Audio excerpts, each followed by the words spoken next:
You're very welcome. Thank you for agreeing to talk with myself and Seb today after what a wonderful plenary and very thought-provoking. Thank you. Certainly it energised the room in at so many different levels. In my own observations, the experience that I had was really quite interesting. So to begin with, we're really interested, Jojopah, who are you? Who are you? And if you just give us a bit of background to yourself and what brought you to this place. Sure. So I was born in Wilmington, Delaware. I grew up on Staten Island, New York. And I began to leave home in my 20s for work. I started out my career as a human services professional, although by route of a high school English teacher. Oh. Yeah, I was an English major at Fordham University in New York. And I got into human services in my 20s, really looking for the right environment to help teenagers be able to read and appreciate David Copperfield. That's really was my goal. And I began to just really become excited about the idea of working with people in community and helping them really become the best version of themselves and to live their life to the fullest. And so I didn't take social work classes, so I just took on learning by doing my career, and I was very fortunate that I would get into situations and meet people and do work and learn and learn and learn. And I ended up working at national offices, both for Planned Parenthood and for something called Family Services. It changed its name now, and I can't even remember what the name of it is. But all of that took me to a place where I realized that people were, needing something more than just their basic needs met. That there was something that was missing, and what I came to realize it was the spiritual and emotional wellness piece. And my own life journey is also happening at the same time that this career journey is happening, right? So I go through an experience when I'm 40 years old of having recall of being a survivor of incest, of sexual abuse. So I go into therapy, and I, at the same time, had started opening up to walking a spiritual path. So now I'm open to spirit. I know I need to heal this, pain from the past. And so it really all comes together when I meet and start to work with these African shamans from Burkina Faso, and that's Sabonfu Some and Malidoma Some. And they introduced me to this incredible ancient wisdom and technology, this medicine wheel, that I just really embraced so deeply. It just spoke to me so deeply and really, really helped me with my healing, with my growth, with my evolution of myself. So again, being a teacher and a human service professional, it was a natural next step to say, well, how do I incorporate this into the human services world? So fast forward to 2008, I was able to connect with an organization in Milwaukee, Wisconsin called the Alma Center. Terry Strathoff, who's the founder, and she's still the executive director, opened her doors to me. It's very brave of her, and allowed me to work with a small group of men to begin to demonstrate how we could help resolve trauma in these men's lives who were, cycling through prison. And it was a domestic violence program. That was the entree to get access to them. They got referred by the courts because of being either accused of domestic violence, or they were threatening it. And so I was able to learn and practice and demonstrate with these men that this system for helping people really learn how to master themselves, that it really, really did work. And so once I used it with the men, I decided, I wonder if I could use it with some other people. And so the first was the staff at the Alma Center. So I did, what they call staff development, right? And using the medicine wheel, and it really, really made quite a difference. And so we created these emotional wellness Fridays once a month where we come together and do this deep work on ourselves. And then from there, I was able to work with some women who had experienced domestic violence, did a group of them.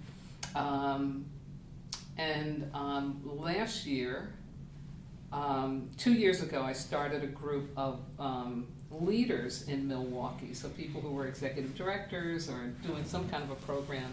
And we did a year-long, what I call a wisdom walk. And that was very, very wonderful. So to get to this conference, to the Mint Forum, it's Sean Smith was a part of the leaders group for the Wisdom Walk to Self-Mastery. Okay. And Sean was like, I think I want to have you participate in the diversity work group with Mint. So I did that. And then the rest is history. That's how I got here. Mm-hmm. So it's really interesting, right? Mm-hmm. The process. Right. Yeah. Quite a journey, and it seems like one of the key themes or threads throughout all that is change, whether it's your own emotional, spiritual change, and working with people really on the front lines of change, whether it was teaching in high school, working with teenagers, or subsequently the men, the people who are trying to reintegrate into the world. Yeah. So that's really been a thread throughout for you, is change. Yes, definitely, definitely. And then the wisdom I keep, I'm a fire person, so fire is all about, transforming things, which is radical change. Mm-hmm. It's been quite natural for me to really be at the forefront of some kind of an innovation, some kind of a different way of thinking. I was very blessed to have a wonderful mentor around how you work with children and families around teenage pregnancy prevention, and that is Dr. Michael Carrera, who created these amazing programs in Harlem. And Michael was one of the pioneers in human services, human sexuality information. He was a teacher at Hunter College, and he just got a bug, we got to do something more than just give birth control to address teen pregnancy. What if we actually gave young people viable alternatives to teen pregnancy? And so his program is really made up of support for school, but support for your physical health, your mental health, entrepreneurship, something he calls lifetime sports. So teaching them golf and teaching them, squash and, things that you could come in hand if you're, someplace and somebody mentioned something about golf and you're like, oh yeah, I know how to golf. Yeah. But just wonderful stuff like that. It's just a really great program. And so he really taught me a lot of my philosophy about how we really can work with people and really honor and respect their culture rather than trying to, foist our own onto them, but have this belief and expectation that everybody wants, the American dream. Everybody wants a good life. Everybody wants to be comfortable. Nobody wants to be suffering and in pain. And it was in my experience working with Michael through this training institute that he did before I got a chance to test it out in Toledo, Ohio. During this training that he did, he had some of the kids and the parents come and talk with us for a session. And it was the first time I'd ever experienced people from a community saying to the professionals, mentoring us, because they said, you know what, this is really hard work. But if you really believe in it and want to do it, you can. Wow. And I was blown away because I'm like, yes, this is what it's supposed to be. Wow. We're supposed to see them as leaders. We're supposed to see them as powerful, and that was so opening to me, and it's something that I continue to practice. Yeah. So in my program in Milwaukee, one of the first men who was in my Wisdom Walk class has now become the lead facilitator and the steward of the program. Wonderful. Yeah, his name is Floyd Roll. And he loves that I call him my protege. And but you know, who better than someone who, you know, knows what it's like to be in a prison cell, who grew up in Cabrini Green in the 80s. That's the worst public housing site on the planet, really. You know, it's one of the worst in Chicago. And he survived all of that and some other things. And so who better than him to be in a position, having gone through his own transformation, which, you know, continues as a lifelong process. But what an incredible, you know, facilitator, mentor, and guide he is for the men that he works with. Yeah. Well, you're very clearly passionate about what it is you do, and you know yeah. the light that arises in you as you recall your experiences and the people that you've met, and what they now create, the opportunities that they're creating for other people. And I'm sure the people who are watching this today, particularly those who have been introduced to motivational interviewing, will recognise a lot of what we would consider the spirit of motivational interviewing, and what you're describing, the promotion of autonomy in the people that the practitioners are meeting, that the choices that are being offered, rather than giving them answers, it's creating opportunities for them to decide for themselves. And that belief in the spirit, the belief in the individual, and I imagine there's people who are using different words to explain the same thing. You know, I know that some people maybe struggle with the notion of spirit or spirituality, but they can identify with more psychological words, you know, freedom of choice and free will and whatever else.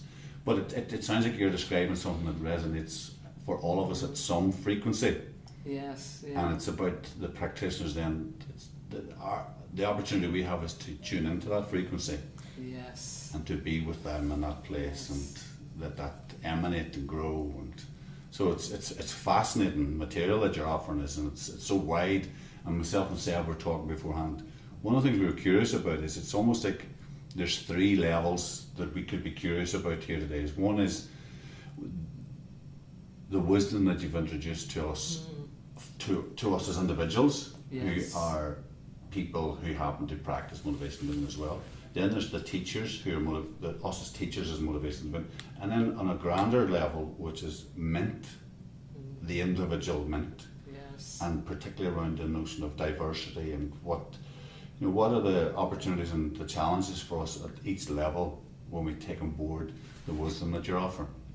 I think that Mint is so in alignment with my work in regards to, you know, the basic tenets of an MI. When Sean Smith first introduced me to it, what I really appreciated was that it was bringing this way for professionals to begin to consider who they were working with from a different perspective, and to consider themselves also from a different perspective. And so I talk about self-mastery in my work, and to me, you do have to do self-mastery. You do have to be able to take on having a consciousness about your pain, about how are you transferring it, right, versus transforming it, or what you need to transform, how you are not playing a victim to life, or where in your life are you playing victim, right? Are you making choices out of fear, or are you making choices out of love? And I saw that in what a person who is a practitioner of MI is focusing on. And so that really made me feel very happy. And then also the interpersonal relationship process in the interviewing process, so aligned.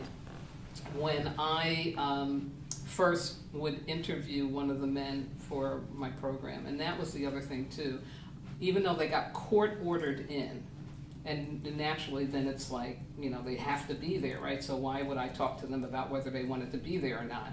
But I said no, because this involves spirituality, it involves a belief system. It's important that they are open to, being exposed to this information. It could go against some of their religious beliefs or whatever. So it was really important to me that I interviewed each of them. And if they said no, they could just be in the regular program. And so my approach in interviewing them is very similar to what happens in MIT. Because right away, again, I'm not trying to tell them you have to do this, or, well, the judge said you got to be here, so you got to be here. No. I'm opening up to them and really asking about what is it you want to do with your life? Did you know you were a water person? A water person's a peacemaker. How does that resonate with you in terms of your life? And so it would be in that opening interview that really a lot of the trust work began, a lot of them learning what my motives were for wanting to work with them, and also was there a space for them to be able to show up as they are, or was I needing them to be something that they're not? And so those parallels there in terms of what MITs do, I found really fascinating. And then I think overall, in terms of MIT as an organization, when I think about my work, as you said, it is about change. And a label I put on it is the evolution of human services. I would like to evolve the system because I think that we are still very much steeped in what I call a 1930s Depression era crisis reaction system. And so we have categorized people based on their behaviors or their situation. We do not work with the whole person. We'll have them going from one program to the next in pieces. So instead of working with them, bringing all aspects of themselves together in wholeness, we reinforce this kind of disparate, pieces of yourself. We believe that one way of addressing an issue, the one that gets funded the most, is the way, instead of opening up to having more, a multiple variety of ways and different cultural contexts or competencies available, for someone. And so my work is really, how do I go about with what I do to help evolve, help to bring human services to a place that is really caught up to modernity, to the fact that we, thanks to the internet, are no longer just having to focus on what's going on in my neighborhood, but I need to focus on what's going on in neighborhoods around me. I need to focus on what's going on in the country. I need to focus on what's going on in the world, because we're all connected now. We know this. The internet has made that really clear. And so what does that mean then in terms of a human services intervention, what I'm doing? And so that's the other thing about MIT that I really value, is its international concept, that it's a service that can go around the globe and help, in different places around the globe. So again, there's this evolutionary piece that I see in MIT that I think is really so powerful and important and unusual. I think it's really unusual. I don't see a lot of human services processes or methodologies that have an evolutionary component to them. Sure. It just strikes me that both the example that you gave when bringing these men into your program, they're mandated to be there, and they were part of a marginalized group. Definitely. That the Disposable Man, yes. Right, and definitely. it was a really strong effort on your part to make sure that they didn't come to you, or that you didn't view them as this marginalized group, Exactly. but a person who could make choices maybe within the confines of some external control, but still they could decide Exactly. to engage with you or not. Exactly. And just kind of taking that concept with these individuals and now broadening out to an entire system that would consider all of the clients within that system in the same way as whole people, not just as, you know, people that are depressed or schizophrenic or whatever it might be. Right. Yeah, wow. You know, something we've done in Western culture is that we've made money, and even the insurance thing is also related to money, but we've made money determine how we intervene instead of the other way around. Like, if this is what needs to happen, if this is the intervention that's going to address like domestic violence or you know, sexual abuse or homelessness or hunger, if this is the intervention and we know it works, then we need to get all the money we can to go to that. We shouldn't be in a situation where we say, well, we can only get 30,000 here and only 150,000 there, and it's only going to last for 2 years, so we'll do the best we can. Again, that's a reinforcement, right, that these are the disposable people. Right. Because they're the ones that are having a problem. And like, who's not having a problem? Like, I want to know. I want to know who is not having a problem. And so it would be so wonderful to really begin to see that paradigm really shift, because it's ridiculous if people in a community, in a society, aren't being the best version of themselves, aren't feeling like they belong, like they're capable, like they're worthy, like they're full, then of course you're going to be having the kinds of, you know, troubles and challenges and conflicts that we see. To me, you know, helping people be well, emotionally, spiritually, physically, mentally, that's the biggest investment that you want to make, not into some building. You know, it's in the people. The building stuff will come, but get the people healthy.